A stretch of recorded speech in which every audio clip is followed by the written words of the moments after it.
بعد فاعوذ باللہ من الشیطان الرجیم بسم اللہ الرحمن الرحیم قال اللہ تبارک و تعالی فی شان حبیبہ ان اللہ وملائکتہ یصلون علی النبی یا ایہا الذین آمنوا صلوا علیہ وسلموا تسلیما اللہم صلی علی محمد وعلی آل محمد وبارک وسلم هو الحبیب الذی ترجى شفاعته لكل حول من الاحوال مقتحمی مولا صلی وسلم دائما ابدا علی حبیبک خیر الخلق کلہم مردہ دل گشتم نام تو محی الدین است مردرا زندان ما حضرت غوث الثقلین محبوب خدا ابن حسن آل حسین افل الشموس الاولین شمسنا ابدا لا فکر اللہ لا تغربوا میرے نہایت واجب الاحترام معزز حاضرین و سامعین،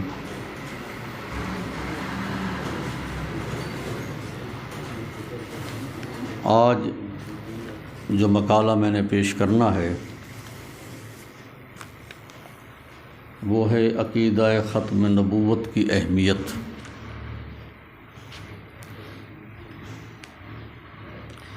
اور یہ چیزیں ایسی ہیں کہ آپ خود سمجھیں، آنے والی نسل کو سمجھائیں کہ اس وقت موجودہ دور میں اٹھنے والے فتن جو عقلی آ رہے ہیں ان سے بچاؤ کا صرف ایک ہی ذریعہ ہے کہ رسول اللہ صلی اللہ تعالیٰ علیہ وسلم مبارک ذات کے ساتھ غیر متزلزل اعتماد، ایقان اور یقین ہو۔ عقیدہ ختم نبوت دین اسلام کے اساس اور بنیاد ہے۔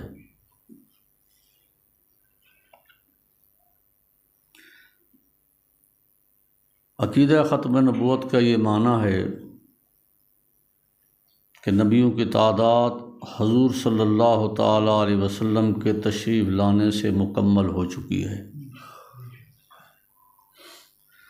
اب آپ کے بعد کوئی نئی نبوت نہیں ہے، اور اس پر اتنا ہی ایمان جیسا کہ حضرت رسول اللہ صلی اللہ تعالیٰ علیہ وسلم کی ذات پر ایمان ہے کہ آپ کے بعد نبوت کا کل جز کوئی چیز ہی باقی نہیں۔ سرکار آخری نبی ہیں، اس کے بعد قیامت تک جو بھی نبوت کا مدعی ہوگا سوائے اس کے کہ آپ اس کو کذاب اور دجال کہیں، باقی کوئی راہ نہیں۔ آئیے قرآن عظیم الشان سے ان آیات کی تلاوت کرتے ہیں جن میں یہ ذکر ہے کہ سرکار دو عالم صلی اللہ تعالیٰ علیہ وسلم کے بعد تا قیامت کوئی نبی نہیں آئے گا، نئی نبوت نہیں ہے۔ جن پر اللہ نے ہمیں ایمان لانے کا حکم دیا، ذرا اس کو سماعت کریں۔ سورۃ بقرہ آیت نمبر 4 میں اللہ رب کریم نے فرمایا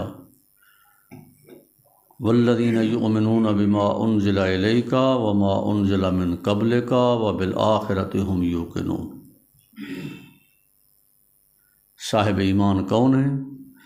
فرمایا وہ جو ایمان لائے اے حبیب جو آپ پر اتارا اور جو آپ سے پہلوں پر اتارا اور آخرت پر یقین رکھتے ہیں۔ یہاں آپ نے دیکھا قرآن عظیم الشان کی اس آیہ مبارکہ میں من قبل کا لفظ آیا، من بعد کا نہیں۔ اے حبیب جو آپ کے بعد نبی آئیں گے ان پر ایمان لائے۔ آگے چلیں، سورۃ نساء میں آیت نمبر 162 پر اسی مضمون کو قرآن نے بیان کیا، لیکن الراسخون فی العلم منہم والمؤمنون یؤمنون بما انزل الیک وما انزل من قبلک۔ ایمان کی تعریف کیا کی قرآن نے کہ اے حبیب جو اتارا آپ پر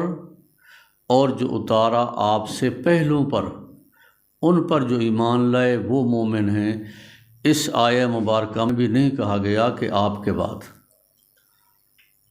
اس سے آگے چلیں، آگے اللہ رب کریم نے فرمایا وَلَقَدْ أُوحِيَ إِلَيْكَ وَإِلَى الَّذِينَ مِن قَبْلِكَ لَئِنْ أَشْرَكْتَ، یہاں فرمایا گیا کہ اور البتہ تحقیق وحی کی ہم نے طرف تیری اور ان کی طرف جو تم سے پہلے آئے۔ یہاں بھی ایمان یہ آیا اے حبیب، ایمان کی تعریف یہ ہے کہ جو اتارا آپ پر اس پر ایمان لائے اور جو اتارا آپ سے پہلوں پر اس پر ایمان لائے۔ یہ قرآن عظیم الشان نے تیسرے مقام پر سورۃ زمر میں آیت نمبر 65 میں بیان فرمایا۔ آگے چلیں سورۃ مائدہ میں، قل یا اہل الکتاب، آپ فرما دیجئے اے کتاب والو، اے یہودیو عیسائیو، حل تنقمون منا الا ان آمنا باللہ وما انزل الینا وما انزل من قبل، آپ فرمائیے تمہیں بری لگی بات، اے یہودیو عیسائیو، اے کتاب والو، تمہیں یہ بات بری لگی کہ ہم ایمان لائے اس پر جو ہم پر اتارا اور جو ہم سے پہلوں پر اتارا۔ تو یہاں ایمان ابھی تک آپ دیکھیں، چوتھی آیت میں نے پڑھی، ایمان یہی کھڑا ہے، اے حبیب لبیب، جو آپ پر اترا اور جو آپ سے پہلوں پر اترا اس پر وہ ایمان لائے۔ آگے سورۃ شعراء میں اللہ رب کریم نے فرمایا کذالک یوحی الیک وإلی الذین من قبلک اللہ العزیز الحکیم، اسی طرح وحی کی ہم نے طرف تیری اے حبیب، یہ وحی جو تیری طرف کی اور آپ سے پہلوں کی طرف بھی ایسے وحی کی، آپ کے بعد جو ہیں ان پر وحی کریں گا، یہ بھی نہ آیا۔ یعنی ایمان کو اتنا صاف ستھرا بیان کیا جا رہا ہے۔ آگے آپ چلیے اور دوسرے مقام پر وہ آیا کہ وَإِذَا أَخَذَ اللَّهُ مِيثَاقَ النَّبِيِّينَ، کہ جب اللہ تعالیٰ نے وعدہ لیا نبیوں سے کہ اے نبیو لما آتیتکم من الکتاب وحکمہ ثم جاءکم رسول مصدق لما معکم، ہم نے وعدہ لیا نبیوں سے اے نبیو، اے رسولو، جب میرا حبیب صلی اللہ تعالیٰ علیہ وسلم تمہارے پاس تشریف لائیں تو کیا کرو گے؟ لَتُؤْمِنُنَّ بِهِ، اس پر ایمان لے آؤ گے اور اس کی مدد کرو گے۔ اب یہ کہ اس وقت جو زمرہ انبیاء کی جماعت بیٹھی تھی وہ وہی تو جو سرکار سے پہلے گزرے، بعد والا اقرار میں بھی شامل نہیں ہو سکتا۔ اگر سرکار کے بعد کوئی ایمان لائے دعویٰ کرے تو اس آیہ مبارکہ سے وہ شامل نہیں ہو سکتا، کیونکہ وہ سرکار کے بعد پیدا ہوگا، اور جب وہ سرکار کے بعد پیدا ہوا، آقا علیہ الصلوۃ والسلام دنیا سے تشریف لے گئے، تو اب اس سے یہ وعدہ لغو کے سوا کیا رہے گا کہ تم ایمان بھی لاؤ گے، مدد بھی کرو گے، تو اس کا چانس ہی باقی نہیں۔